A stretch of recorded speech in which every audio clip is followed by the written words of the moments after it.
Jesu anoti tarirai pamuvambi nomukanisano waJesu Kristu. Handivika? The author and finisher ndiJesu. Iko zvinonzi vazhinji vatosara navo maleadership asi mazhinji akutungamirira vanhu kuenda kugenda. Saka Jesu anozotaura nyaya yekuti bofu haringatungamirira bofu nokuti wasachawira mugomba. Aitaura maleadership ayo nguva iyoyo. Izvozvo patasvika kumadhaini minutes Satani paane hasha. Chechi yatozara nemabhedhi leadership.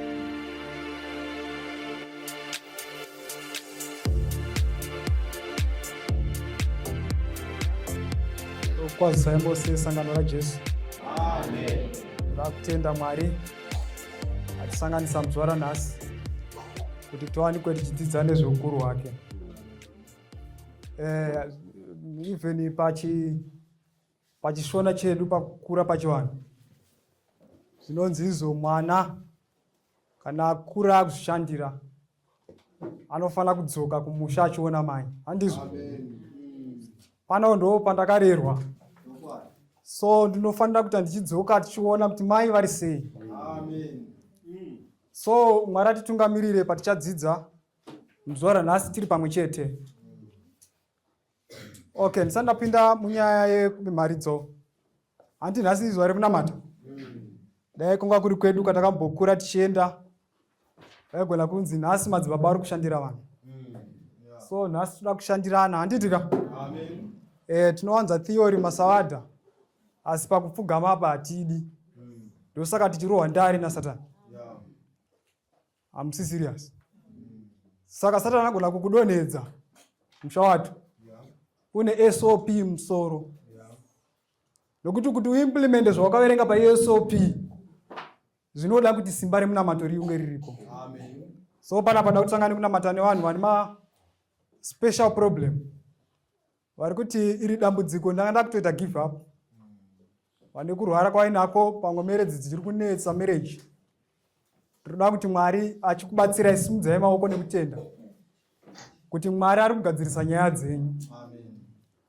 Kwete mangwana asi nhasi. Taneta nokungoudzwa nevanhu kuti Mwari anoporesa but anza achaporesa muchapora next week. Tiri kuda zvanhasi. Kana paine vakadaro ngavasunze maoko. Tisvike panguva yekunamata. Vari kuti ndine special problem, ndine urwere hurikunditambudza. Pamwe pacho ndanda kuti Mwari hakuna. Nokuti vhangeri raiperekedza vadzidzi nemamiracles. Ari kupi nhasi? Ngatinamatei. Kuna Ishe vari kumusoro kudenga tinokutendai nekuda kwenyasha. Nekuti matitendera isu vatadzi kuti timire pano. Vamwe tauya asi takaremerwa. Vamwe tauya asi tine zvinotinetsa mukati mehana.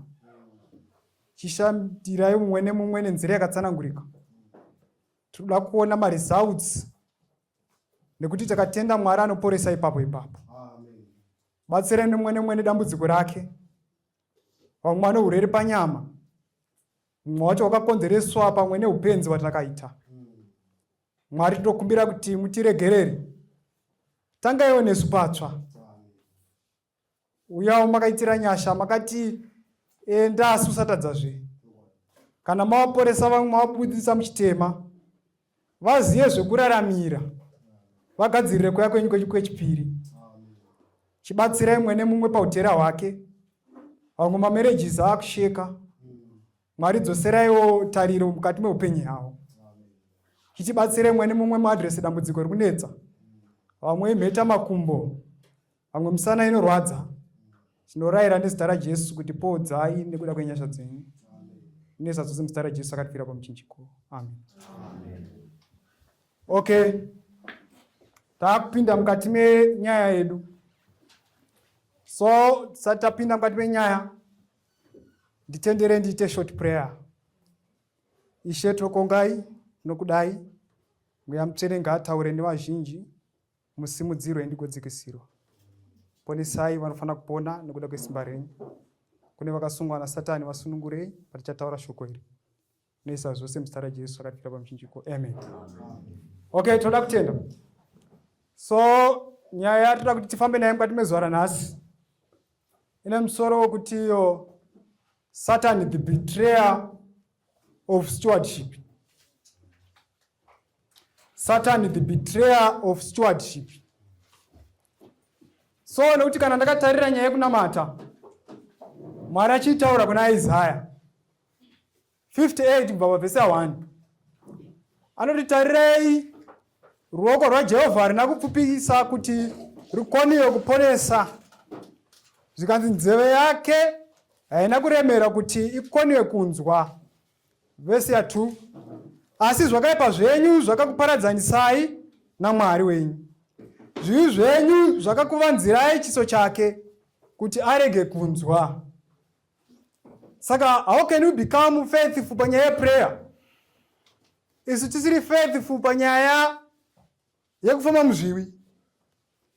So Mwari vanopa kutaura kuti chinokonzeresa kuti Mwari asanzomina vantu inhau yekutoti nyaya yechivi haisati yatanga kuadhireswa. Saka kune vanhu vanouya vachichema kuna Mwari, Mwari ndinoda zvakati, Mwari ndinoda zvakati, but aine chivi chaanotoziva kuti ari kutochiita, chaasinoda kusiya nekutendeuka. Saka hatikataure nyaya yekuva faithful paprayer kana tisati tataura nyaya ndoda kutaura pano ichiadhiresa zvivi zvedu. Saka Mwari atibatsire. Bozi vamwe munogona kuita fasting and prayer, but kana usingasiye nyaya yechivi uri kungoita hunger strike, hapana zvauri kuita. Mwari anonzwa munamato, but anoda kutanga adhiresa nyaya yechivi. Saka Mwari atibatsire. So regai tipinde mukati menyaya timhanye. Time yangu yanga yafamba zvikuru, yarohwa kare, saka ndichaedza nepandinogona napo. Ikazopera kuma past 12 handisi nyaya yangu, but ndiri kungomaintainawo 1 hour rangu. Amen. So pana John chapter 1 verse 1 ndichaitaura, then muverengo wedu ngatibatire Ezekiel ndio muchaverenga chapter 28. Panotaura kunzi John aifocusa pamusoro pekuti Jesu ndiani. Anoti pakutanga shoko rakanga riripo, shoko rakanga riri kuna Mwari, shoko rakanga riri Mwari, ireri pakutanga rakanga riri kuna Mwari. Pavhesi ya 14 nobati asi shoko rekazoya rikagara pakati pani. Amen. Saka Jesu ndiye ari kuadhireswa achinzi ishoko. Handitika? Ndosaka Jesu paanosangana nevadzidzi vaye vachienda kuEmaus, vapera tariro, hanzi anotanga kuvadudzira kubva kuna Mozisi, achiudza kuti shoko rese rinotaura pamusoro pani pangu. Rubarira pfungwa.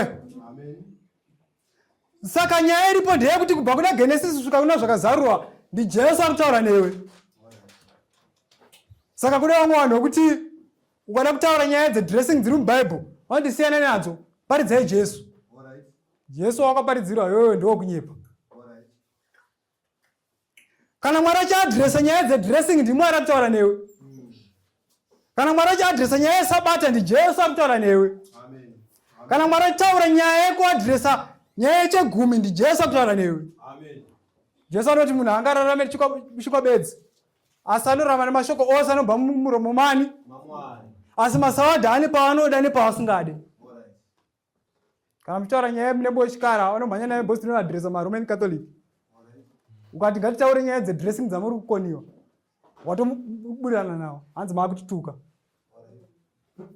Saka Jesu wakutaura iwo hausumbomuziva, just because shoko ndi Jesu kubva kuna Genesis kusvika kuna Revelation. Ezekiel ngatimhanye nenyaya yedu. Verse ya 14. Takara pa verse ya 13 kusvika pa 14. 13. Wakanga ari paEden. Ndora nyaya ya Satani. Mumunda wa Mwari. Wakanga wakafukidzwa namabwe anokosha amarudzi ose. Satani anasikwa nedust, akasikwa nemabwe anokosha. Anoti saridio, netopasi, nedhamaina, neberiri, neonikisi, nejaspiri, nesafiri, nesimaragidhino, nekaribunikuri. Mira ipapo. Pala pataura nyaya yestewardship. Bozi munhu akatanga nenyaya yekubhitira nyaya yestewardship ndi Satani kudenga. Ndokubva pano pasi akukontinya kuenderera achiparidzira vanhu kuti vabetray Mwari panyaya yekutadza kuve magood stewardship. Saka pana panotaura nyaya yekuti wakanga wakasikwa nemabwe anokosha stewardship of the body. Saka toda kupatsanura vhesi irori in 3 parts. Stewardship of the body. Fabai. Ngoma dzako nenyere dzako dzakanga dzakaitwa nendarama mukati mako. Zvakagadzirwa nezuva rokusikwa kwako. Mirai. Stewardship of the talent ndo yateera. Ngoma dzako nenyere zvakanga zvakagadzirwa pazuva rokusikwa kwani? Kwako. Stewardship of the talent.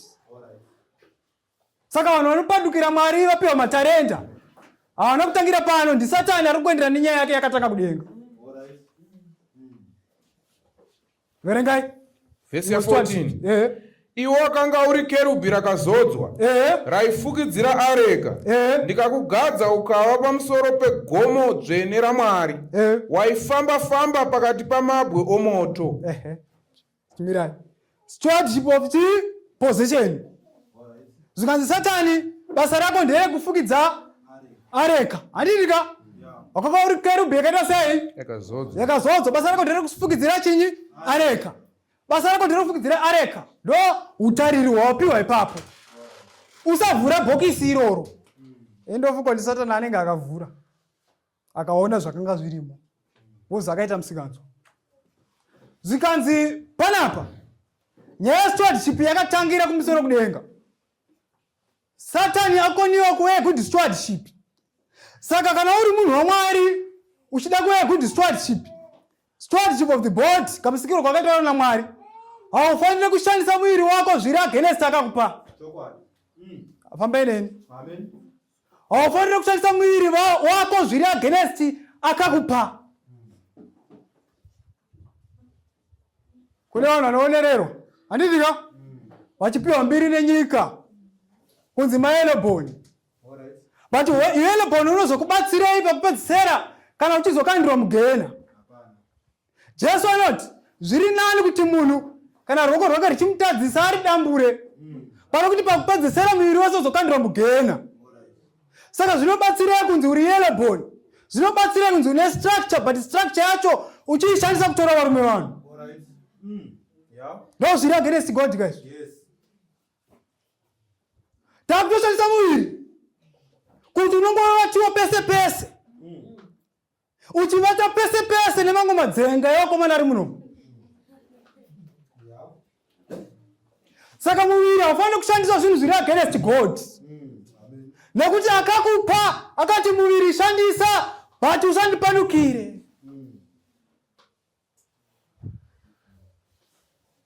Saka ndonye yakatangwa mumusoro kudenga na Satani.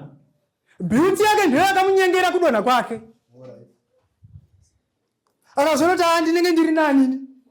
Ana Gabriel awaqualify inini ndiri pachidanho chepamusoro pabeauty. Asi beauty yake ndiyo yakamudonhedzesa, ende ndiyo ichita kuti aende kugehena. Vamwe vanhu muri kungonzi hanzi ane kasex board. Zvinobatsirei kuita sex board uchizokandirwa mumoto?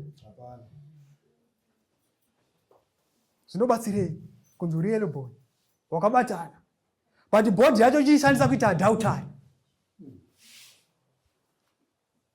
Stewardship of talent ndo inoteera. Zvanzi ngoma dzako nenyere dzakagadzirwa pazuva rokusikwa kwako. Ngoma dzako nenyere zvitaura Satani anga ane mavoices akawanda. Panzi ngoma dzani? Kuratidza dzakaita sei? Dzakawanda. Kune vamwe vanhu vakutopandukira Mwari, even uno muchechi. Angoita kasolo, akutoimba zvinhu zviri against God. Satani akanga aine ngoma nenyere dzakawanda. Paakatadzira Mwari kumusoro kudenga, Mwari akati get away nekatalent kako. Get away nebeauty yako.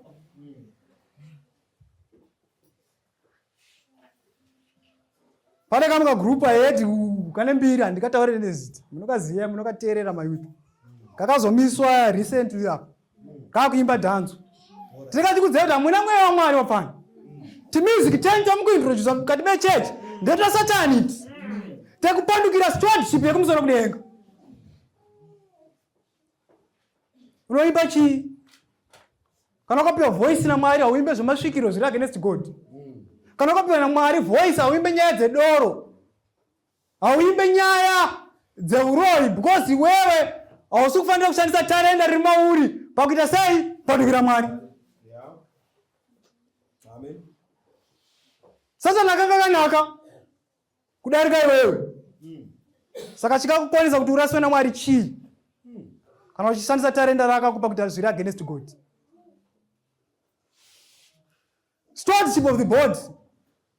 Chengetedza muviri according to akaita sei akakupa. Stewardship of the talent. Stewardship of the talent. Stewardship of the possession. Ane zvakapiwa handidika kuti chengetedza. Kune vanhu vakapiwa zvinhu naMwari munomu handidika but vari kushandisa zviri against God. Moto yakawana ndizvo here kuti uende kumagirlfriend. Basa raMwari rokwangwaya but munhu anosacrifice kubuda achienda kupi kugirlfriend odira fiyo yake pamupati tairo mboponja Mwari akutaura naye anoramba achienderera naro. Kamoto kako kachakuendesa kugena, imba yako ichakuendesa kugena. Vamwe vanoshainira vanhu nezvavainazvo zvichakuendesa kugena because Mwari akati chengeta according seni munhu akakupa. Saka Jesu anozoti zvichakazara pfuma yenyu kumusoro kudenga kusina zvipukuto kana mbavha. Ukanzwira vanhu urombo Mwari haazokukangani nepfuma yako. Kuna vanhu vakapiwa vana mumutauro ndoda anoti iproperty yamakapiwa naMwari. Vabereki musaitisa vana zvinhu zviri against God. Kurodza mwana zviri against shoko raMwari. Nekuti pane mari munotarisei kana muchirodza vana venyu. Chengetedza zvandakakupa according to akakupa. Saka Mwari atibatsire. Saka Satani anoenderana nenyaya yake. Bozi yepa akagoniwa stewardship kumusoro kudenga akabva uya pano pasi kupfurira futi vanhu vaMwari kuti vapandukire Mwari panyaya yestewardship. Ndokubva vasvika mubindu reEden vakanga vachengetesiwa zvinhu zvakanaka. Vanzi musabata muti uyu. Bozi hatiseparate nyaya yestewardship and obedience. We can't separate those two things. Ndokubva vapfurira ndokubva vatadza stewardship. Mwari ndokubva vati get away Adam na Eve even mune image yangu. Budai mugarden of Eden. Hamuraramiwo nevanhu vanokonewa stewardship. Saka Satani zano achiri kuenderana naro kumberi. Kuna Isaiah hanzi anonzi akati ndichakwiridzira chigaro changu kumusoro kwechani kusagutsikana nezvaunazvo. Ndozvinoratidza kuti rwe bad stewardship. Vanhu vakati vagutsikane kusagutsikana nezvani. Saka nyaya yese yekuti vanhu vanosvirima tsiye kuisa nzwara kusagutsikana nezvauinazvo.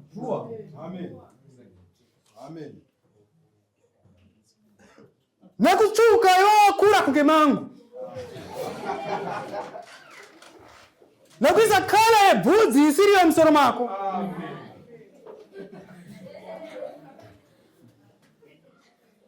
Ndo mabad stewardship acho andiri kutaura. Usatsamwira vhangeri asitendeuka. Michael Jackson pataimuona achiri munhu mutema mavhidhiyo ake nechairwa naye kuti wamurungu but uri munhu mutema. Aita akatarisa mavhidhiyo ake achiri munhu mutema tomutaurira kuti iwe apa ndo pako chaipo. Nechainorwa newe even ukatsvuka nemafuta zvigokora izvi zvinotiudza kuti haiwa haisiriwo kala yako iyi. Bad stewardship. Are you a good stewardship or a bad stewardship? Vamwe vakutenga mabotox kuwedzera mahips zviri against God izvozvo. Usaisa zvimwe zvinhu zviri extensional pamwiri wako. Usawedzeredza. Usawedzera. Chengetedza mwiri according to God akakupa. Amen. Saka tinoona sei kuti elder baba vasi good stewardship pamberi paMwari. Kusagutsikana nemudzimai wavo. Alright. Amen. Good stewardship atore mwe mudzimai. Iye aine wake wakaroora. Chokwadi. Amen. Adhautari. Kusagutsikana. Mwari ndobvati nyaya handifane kuisiya. Ndofanira kuinyora pamutemo negumbe kuti usachiwa cheo kwako. Imba yake, mukadzi wake, kana even mbongoro yake chaiyo. Akabva inyora nyaya iyo akaziva ndo nyaya yakatangisa Satani kupanduka. Ndofanira kuinyora kuti usachiwa. Kutsikana nezvaunazvo. Paul anonyora kuna Timothy bati kuna vanhu vakatorerwa zvokwadi yaMwari. Nevanhu vane mudengariro yakaodzwa vakanzi kunamata Mwari ndo zvinhu zvinofumisa. But kunamata Mwari nokugutsikana nezvinhu zvatiri nazvo ndo kunofumisa kwazvo. Amen. Contentment. Uri kugutsikana here nezvaunazvo? Kana usingagutsikana neskini yako, usingagutsikana nemahips yako, nenzwara dzako dzawakapwa naMwari, wapanduka pamberi paMwari. Amen. Wapanduka. Saka tofanira kuva good steward. Amen. Nokuti akava bad steward kusara kudenga akatanga nazvo. Akakandwa pano pasi kwasara kukandwa mugeni. Leo Mwari achakusiya, mweya mutsvene wako kusiya ungori dene. Pakupedzera uzokandwa mugeni.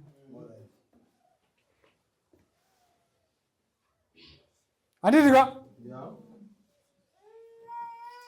Songs of Solomon 8:8 tererai vasikana nevakomana rakuadresa nyaya kwamuri kuti musashandisa muviri sekuda kwenyu.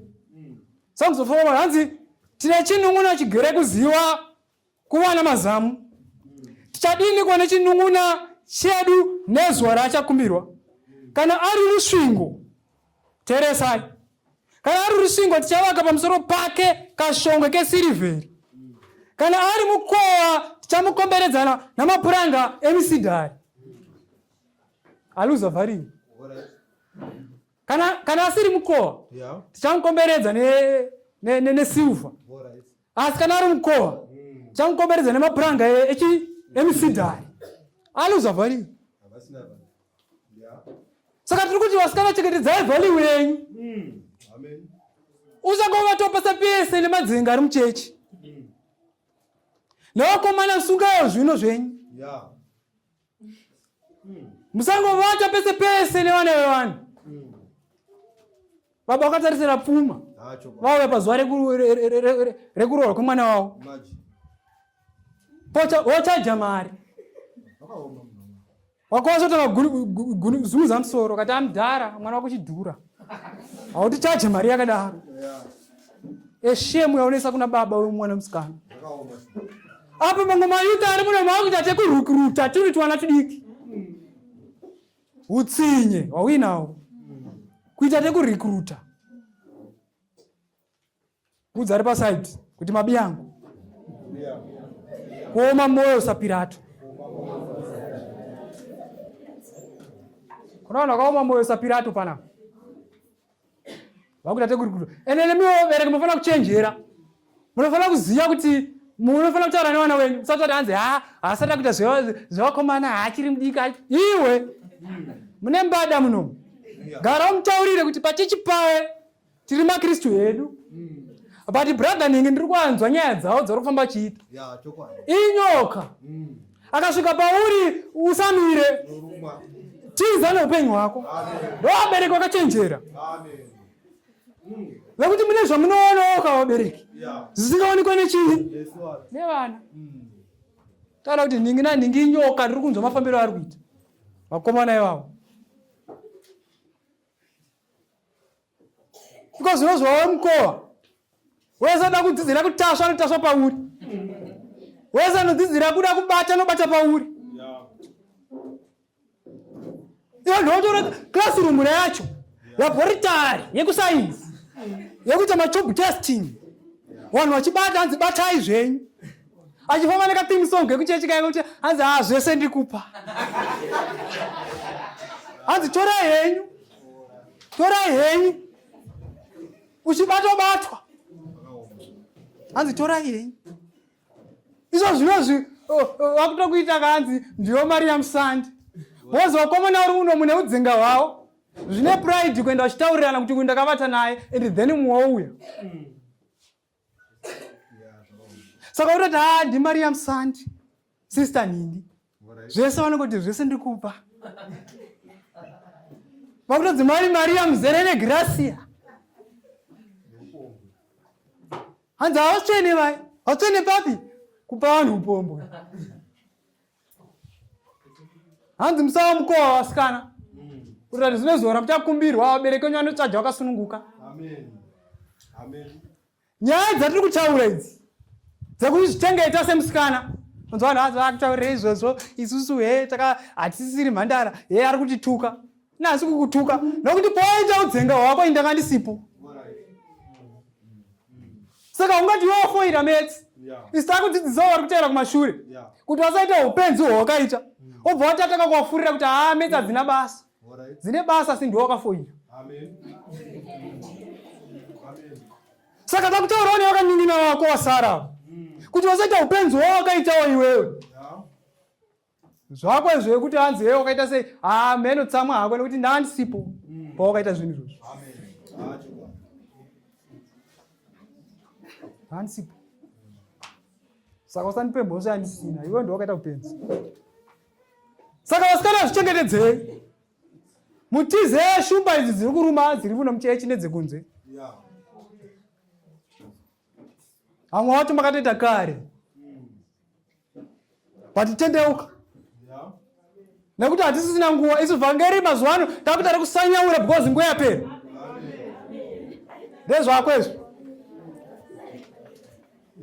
nguva yapera hatisisina nguva handika hatisisina nguva musava mukova kuti wese wese anongovhura sedhori pahinji kwe uri musikana rudzwaya anoitwa izvozvo takavaseni vasikana mafulish akadaro anongati mechechi bozi nyaya ine disadvantage yakakura kuvasikana kudarika kuvakomana vasikana ndimo vana kungwara kudarika vakomana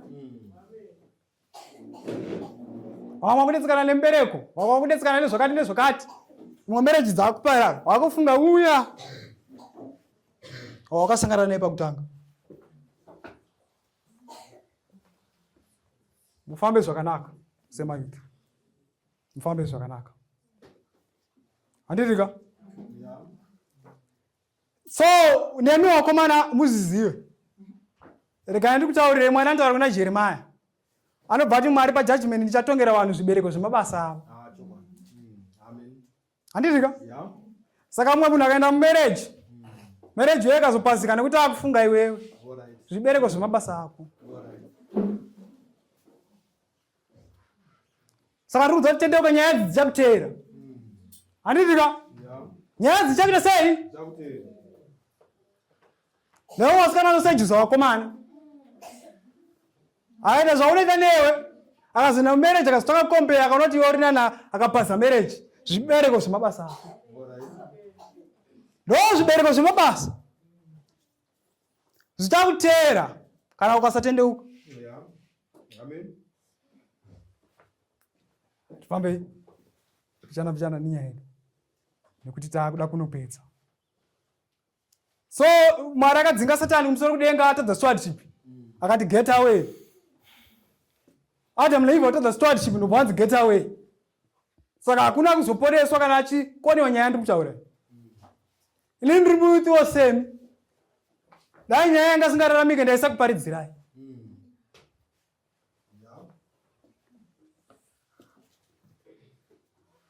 Vanhu ngavagutsikana nezvainazvo. Nevana vechikoro kuchikoro vamuri musakotora zvinhu zvevanhu. Zvikafu zvevanhu nechichi mazvinhu hapana. Gutsikana nezvinhu zviri kumba kwenyu. Vamwe vakajoiniswa satanism nazvo izvo.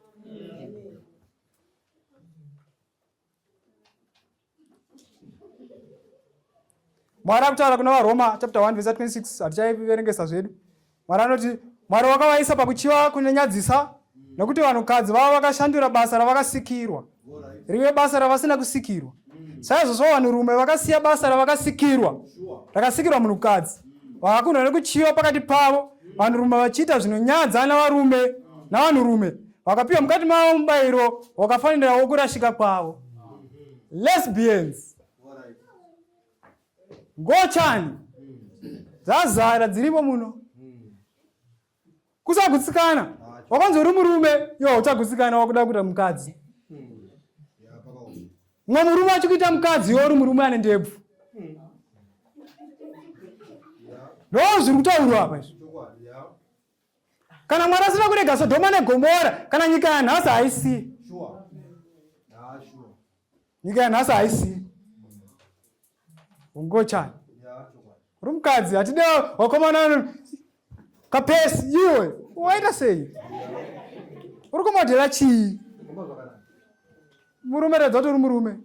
Kana mukadzi redza kuti uri mukadzi. Haikona kupfeka zvimashoti, tichitambira girls soccer. Foolish man.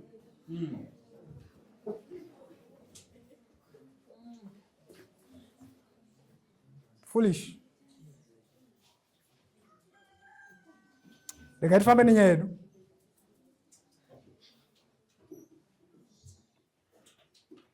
Saka mukada kuverenga nyaya dzese dzaitaurwa naJesu dzemaparables, inyaya yestewardship. 85% nyaya dzaJesu istewardship. Pakanga paine vasikana vanokwana kuita 10, handitika? Istewardship of the time. Obva kuti pakanga paine mambo akasiyira varindi munda. Inyaya yestewardship. Pakanga paine mukushi akakusha mbeu dzake, inyaya yestewardship. Nyaya dzese dzaitaurwa naJesu inyaya yestewardship, because pastewardship pakakoniwa nyaya dzese dzakoniwa.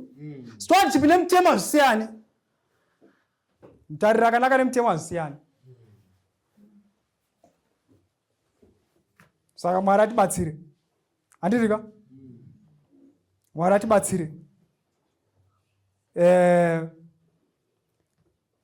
So stewardship, Matthew chapter 21 verse 33 timanyire papo. Matthew chapter 21 verse 23. Musati maverenga tati tidamboshandirana kazviri. So tidambosvika panguva yekuti tinamati. Handitika? Tinonamatirawo mayouth. Handitika? Tinonamatira mayouth iko zvino. So tichakumbira kuti uri pauri papo, raise your hand, topinda panguva yekunamata. Handitika? Regai tisvike panguva yekunamata. Nokuti nhasi zuva rekunamata. Tikati taure topinda mupractical. Tisaramba tiri mutheory. Hatisimudze maoko mayouth, vakomana navasikana. Ngatinamatei. Kuna Ishe ari kumusoro kudenga tinokutendai nekuda kwenyasha dzenyu. Nekuti muri Mwari, tinoisa mayouth mukati meroko renyu. Dai vakanga vachiedza kunyika.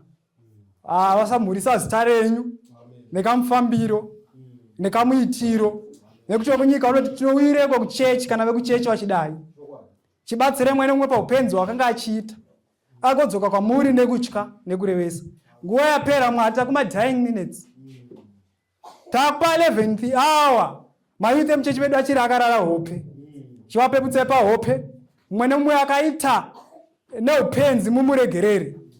Kana achirevesa ngaatangise patsva, imi muchimupa simba. Kune vakagara nemweya tsvina iko zvino. Tinoirayira nezita raJesu kuti ngaibude.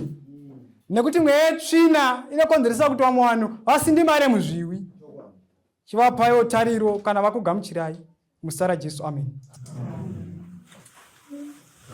So, takuendera mberi. Akasvika here pastewardship. Ndiri kuda Matthew 21 verse 33. Mudzo mabest stewardship aipa. Verse 33. Inzwai mumwe mufananidzo. Mumwe munhu waivapo, mwene weimba, wakasima munda wake wemizambiringa, akaukomba neruzhowa, akachera panosvinira mauri, akavapa chirindo, akaupa varimi ndokufamba rwendo. Nenguva yezvibereko yakati yasvika, akatuma varanda vake kuvarimi kundotora zvibereko zvake. Asi varimi vakabata varindi vake, vakarova mumwe, vakauraya mumwe, vakataka mumwe namabwe. Achimirai zvinyu ndozoendera mberi naye nemusoro. Zvikanzi kwanga kune mumwe muridzi wemunda akapa varindi, handitika, kuti vatarire munda wemuzambiringa. But vakasirira basa iri, vakanga vasiri magood stewardship. vakanga vari mabed stewardship, vanhu vakatumirwa umwe murenda wekutanga ndokubva vamubata vakamurova, handirika wechitu ndokubva vamubata futi vakamuuraya. Pari kutaura nyaya yechechi ichiri kuold testament, yaitumirwa maprofita naIsaya, yaivauraya. Saka mabed stewardship havade vanhu vanomira pazvokwadi. Saka kaona pastor eredha anovenga vanhu vari kuparidza chokwadi, ivavo ndo vanenge vari kudziva rinopfuta moto.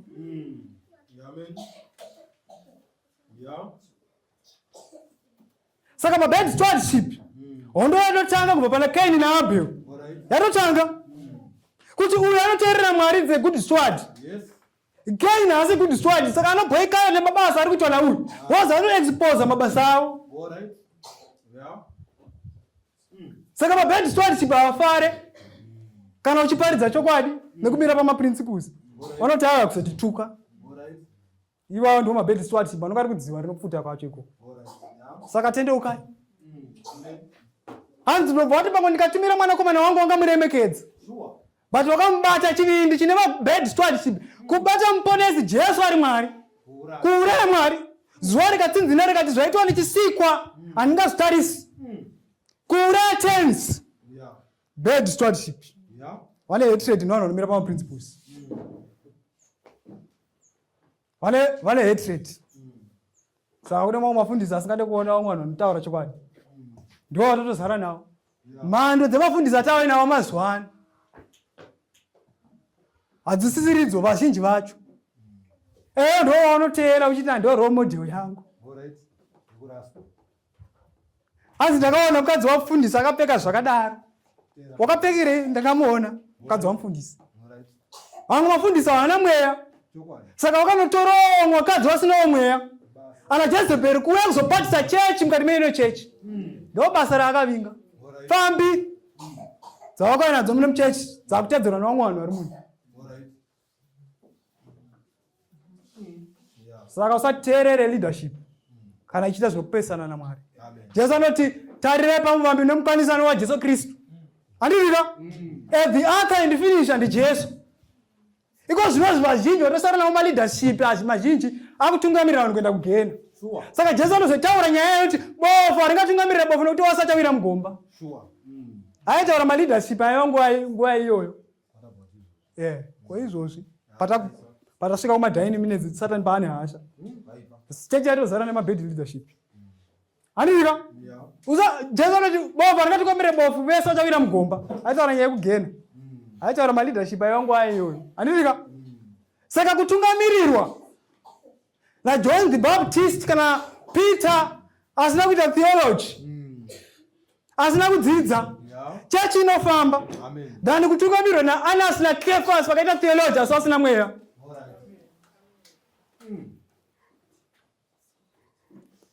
Anas naKefas vasina mweya. Vanouraya chechi even vakaita theology. Kuti azvifundisa zviri kuti wamunhu waMwari. Mweya unawo here. Kuita elder zviri kuti une mweya. Handirika? Saka musateedzera Mwari. Muri kuona imwe nyaya yekuintroducewa makembi ndakaona kudhokamo. Tikapedza musangano tobva tati kupi kumaball games. Chitarisa manje kuchora kuitwa principles kuti vakadzi ngavapfeke nekunyara nekuzvidzora. Kukembi meeting ikoko. SOP inototi magames aya munhu akaintroduce ndiSatani.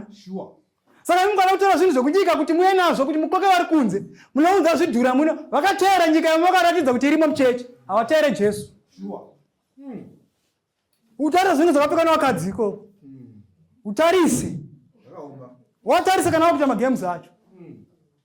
Asatendera izvi ndiani? Mafundisi. Mafundisi aiko zvinhu zvaripo atirasisa varume. Vatirasisa leadership iripo yatirasisa. Rega tizvitaure isu tisingabhadhari. Nemi. Tisingabhadhari nemi rega tizvitaure. Handirika? Rega tizvitaure. Kana watadza kumira panzvimbo Mwari anomutsa mwana wakashoreka. Ngavarove basa. Kana mafundisi zvazvidhura Mwari anomutsa chaiwo chaiwo. Vasingabve ikoko. Nokuti kunobigwawo zvidhura. Handisi kuti vese mabed mumwe munhu ato vanotaura naJesu pane vanotaura naJesu. Kuti vamwe vanzi vane nziva savanzi. Vane maiso asavaoni. Handisi kuti vese maise semublankets. asi vazhinji namba zhinji ma11 ndo atori pachokwadi. Vakawanda vacho vazvidhuru vachiregerera vafundisi vanhasi ndo vakutungamirira chechi kuenda kugenda. Noona maifundisi pamuchato anofanira kuudza vanhu kuti hatitambe nziyo dzekunyika. Iye zvari kachopichuka kudarika kunyika kwacho. Oshaa kuti dhanzi iri vakaribura kupi. Ndo zvinoitwa kumba. Mukadzi waereta. Mukadzi wamufundisi. Iwe wotaka kutoteera kuti masi dzekunyika hadzina basa. Iwe uri kuteera bofu uchawira mugomba. Chawira mugomba. Handitika? Hapana chisingapere chinoshura. Handitika?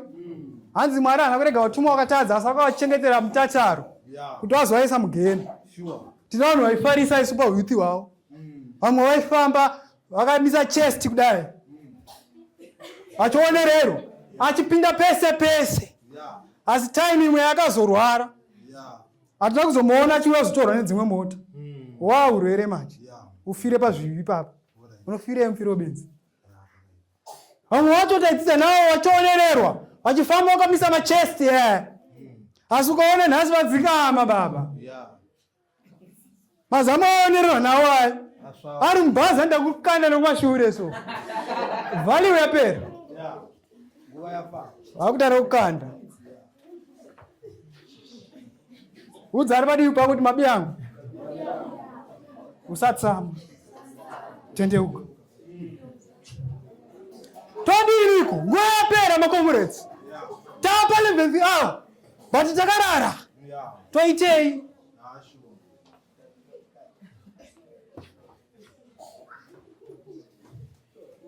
Jesu ndokubva ati kuna zvakazarurwa hanzi vachaponeswa ndo vakasuka nguo dzavo muropa rechinyi. Iyo nhasi yako ichiri yakasviba.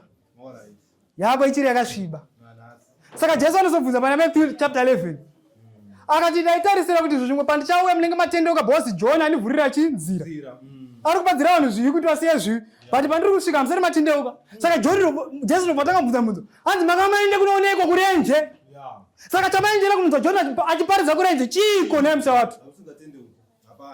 Hanzi makamaenda kunoonekwa kurenje makamaenda kunoona rutsanga rwazununguswa nemhepo here.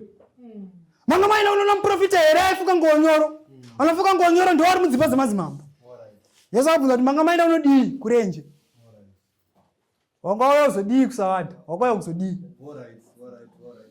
Kana usingaende kusiya Dhaudha ari uchirarwa pese pese uri kudei. Ndoda kubvunza ndo zvakaita Mary Magadharina herezvo paakasangana naJesu madhimoni akadzingwa akaenda akatendeuka. Saka ndiri kubvunza ndo zvakaita Mary Magadharina here zvokuti uchirimo munhu nhasi wakabhabhatidzwa but madhimoni eupanda achiri mauri. Ndo zvakaita here mukadzi wapatsime paakasangana naJesu kuti unoti wakabhabhatidzwa uri mukristu wakasangana naJesu oramba uchiita futi zvawaita kuchitora varume vanhu. Saka Jesu arikubvunza saka makamaenda unoonei kana musati matendeuka. Chii chamamaenda unoona kurenje.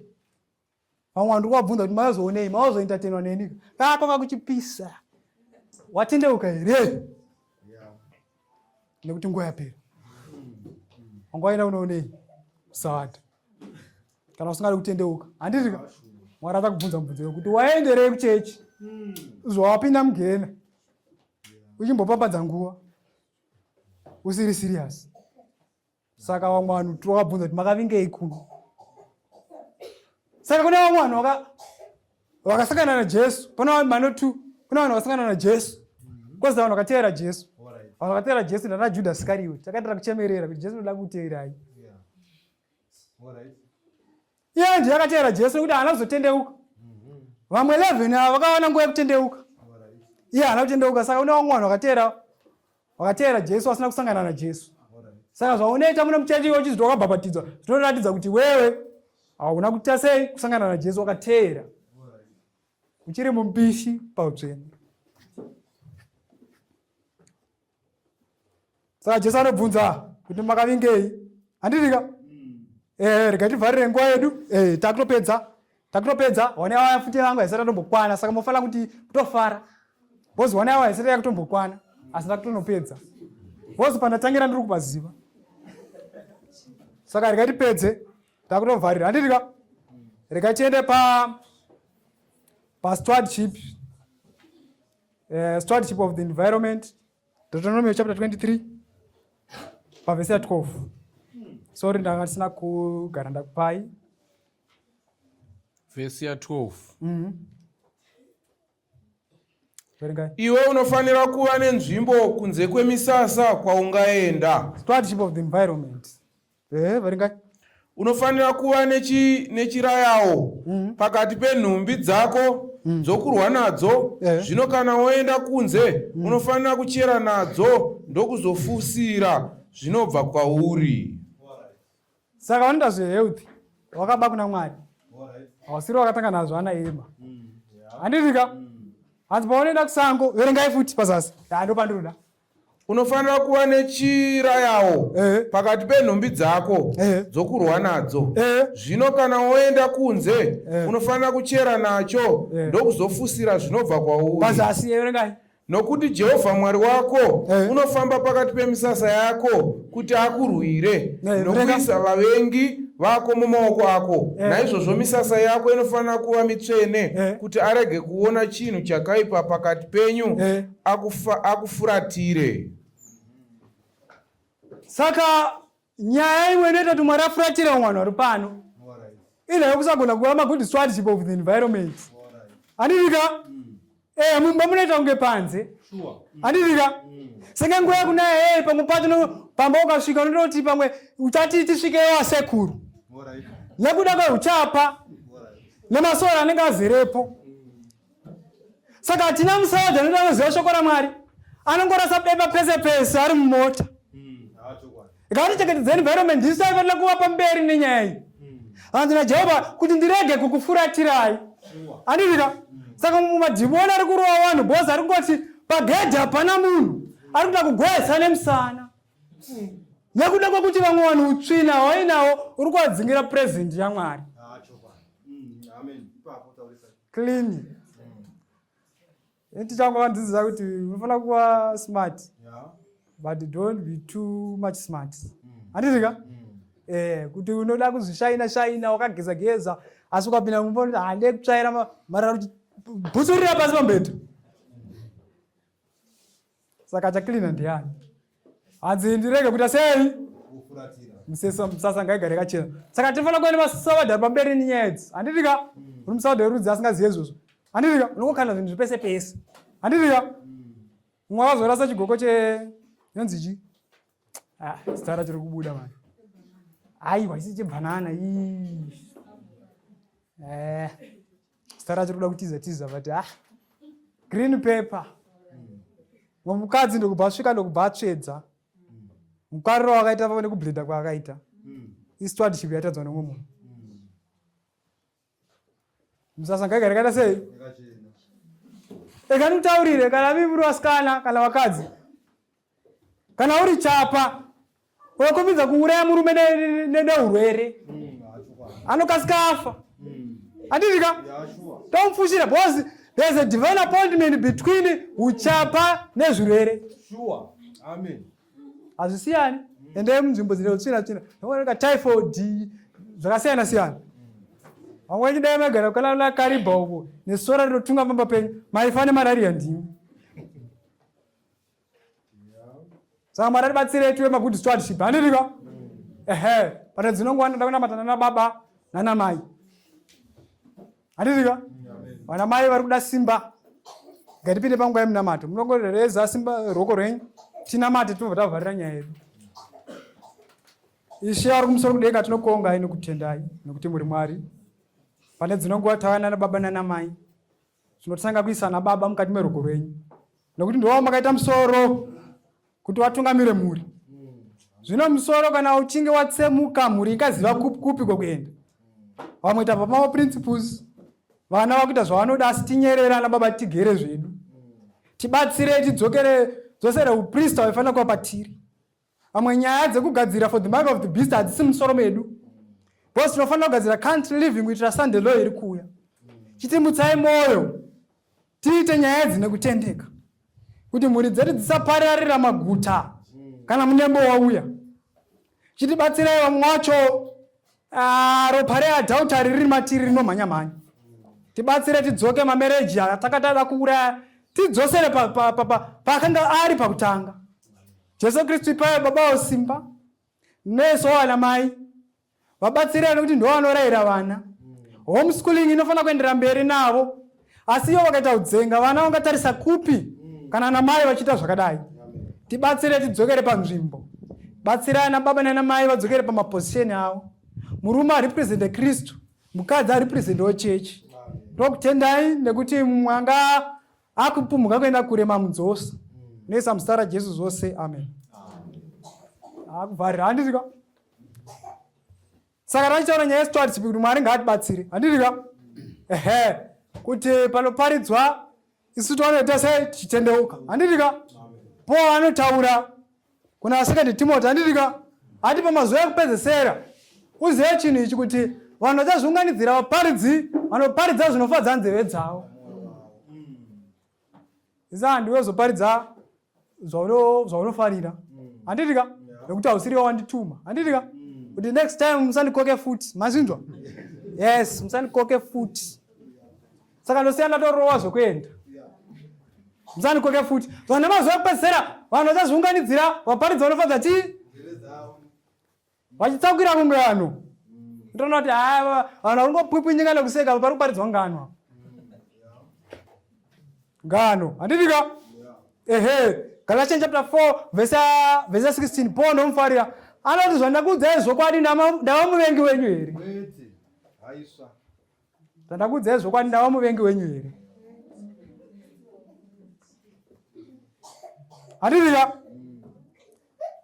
Because you can't stop me kana Mwari ataura neni. Handirika? Nekuti akandidana akandiudza kuti be faithful even unto death. Unofanira kutendeka kusvikira parufu holi. Nokuti usatya izvo zvinoparadza nyama asi zvisingauraye mweya. Saka nini handichi persecution yemuchechi. Kunyange vasikana ukandiramba ukati uri muextremist. Ndoti thank God. Nokuti uyu musikana uchidhura ndatozviona. Saka vanhu vakati ndava muextremist. Handirika? You are too much holy. Ndoramba ndakatsika ipapo. Nokuti ndo zvikudiwa naMwari. Peter anoti zviri nani kuteerera Mwari kudarika vanhu. Saka ukaona usati wakunyewa navanhu vomuchechi, vachikufarira uzive kuti unenge une dambudziko uri kufambirana navo. Mabad stewardship anaverenga aya kuna Matthew akaona kuti vatumwa naMwari vanomira panzvimbo vakuzoti expose vatovabata ichivauraya. Saka inini shoko randakatenda Mwari akati be faithful kusvikira parufu kuti ndigokupa korona nekosha. Kuti ndigokupa korona nekosha. Handirika? Inini handingave zvauri newewo ungave zvandiri. Nekuti Jesu achiuya atsurichirira mwana mumwe achaenda kumba kwababa wake kugena kana kumusoro kudenga. Saka takatoparadzana titori nyika mbiri dzisingatombowirirani. Takadera sei? Takaparadzana. Handirika? Saka takuvharira. Handirika? Muimbo yemu 2:15 ndomufarira. Anoti rinda wakativira. Handirika? Rinda wakativira. Handirika? Kana mutoro warema wakapiwa naMwari. Hanzi rinda usashore. Saka nini ndo mutoro wandakapiwa naMwari. Kuti nyangwe ndikaparidza ndikafa. Ndinoramba ndakativira kusvikira pachivi. Saka rikativerenge tiimbe himwe. Nokuti ndo andada kuvharira nayo. Handirika? Kuna vamwe vanga vachicha kumira pama principles. Kunzi hanzi amai avo vanonyanya. Kuzoda kuti tsura dressing kuti musaende kumberi makadaro. Ramba wakatsika ipapo nokuti ndo mutoro wakapiwa naMwari. Saka rinda. Ramba wakativira. Varipo here? Vari kuti ndoda kutakura mutoro. Jesu anoti ani nanoda kunditeera ngaatakure muchinjikwa wake. Kutakura muchinjikwa is not in an easy road. Jesu anoti kune nzira mbiri. Nzira yakapamhama nenzira imwe yacho iri isina kupamhama. Zvikanzi asi vanopinda nenzira nete ndo chana upenyu usikapere. Chikristu rudziro unofamba musmooth roads. Uda kunetswa nevanhu vemuchechi. Uchikoti arika tisiyane nazvo. Ngasataure chokwadi. Rinda. Rinda usashore.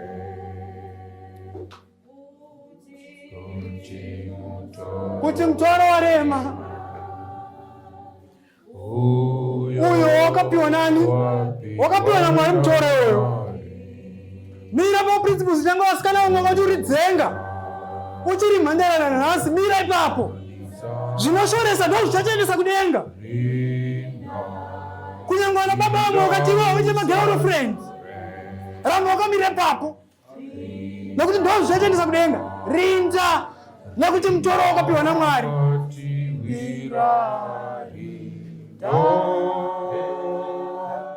Rinda wakatiwira.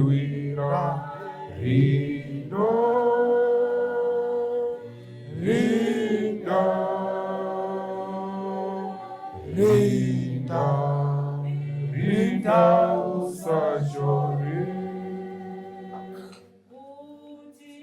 Kuti nzira ine minzwa. Nzira ine minzwa varume.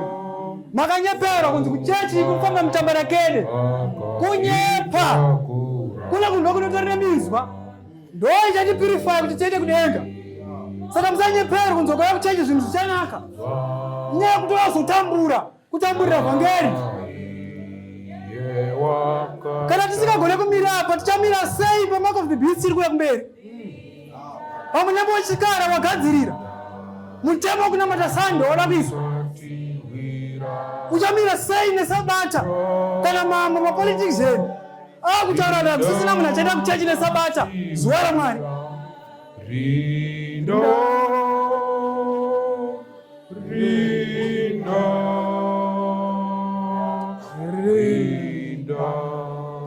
Rinda usashore. Ramba wakatsungirira. Marriage iri kuvava but wafunga kuzisiya kubuda kunze. Kunoita mabasa anonyanadza Mwari. Usarege kunamata pazvinopisa. Unofana kupisawo pamunamato. Pazvinopisa unofana kupisawo pamunamato. Marriage yanonoka. Uri muyiku. Usati mchechi hamusisina wakomana. Ramba wakatsungirira. Rinda wakatiwira.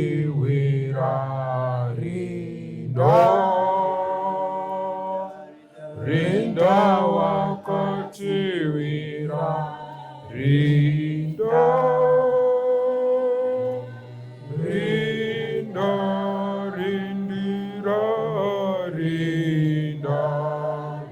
Rinda usashore. Nakutenda maita. Zvikanzi kana nzira yorema ine minzwa. Handifunga iye akaitakura. Handitika? Hanzi hakuna anoedzwa kudarika zvakaitwa Jesu. Kana kusangana nematambudziko kudarika iye muponesa akasangana nawo ari pano pasi. Asi iye akava mukundi. Pane rero toda kuva vakundi. Panyaya dzeadhautari. Nyaya dzekuve mabed stewardship. Nyaya yekuvenga. Vanomira pazvokwadi. Handitika? Ndo bed stewardship wacho. Kuvenga vanhu vanotumwa naMwari. Hanzi havaiteba. Musavati mbari dzinhingi anotuka vanhu. Ivavo vacho ndo vakatumwa. Handitika? Ngatisimukei. Kana pane vari kudayo vasimuka. Vari kuti isu tinoramba takarinda. Vamwe vangu vaneta. Vamwe vangu vaneta. Vamwe vangu vaneta. First elder varipo here ngavauya namatire sangano ravo. First elder tokumbira kuti muye kumberi. Munamatire sangano. Handitika? Vakomana nguva yapera takuma dying minutes. Tava 11th hour. Zuva rakudononyura. Tisapambadze nguva. Handitika? Mark of the Beast yakatimirira. Handitika?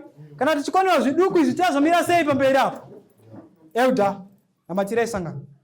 Vagowa vanhu vanotsungirira. Vagowa magood stewardship.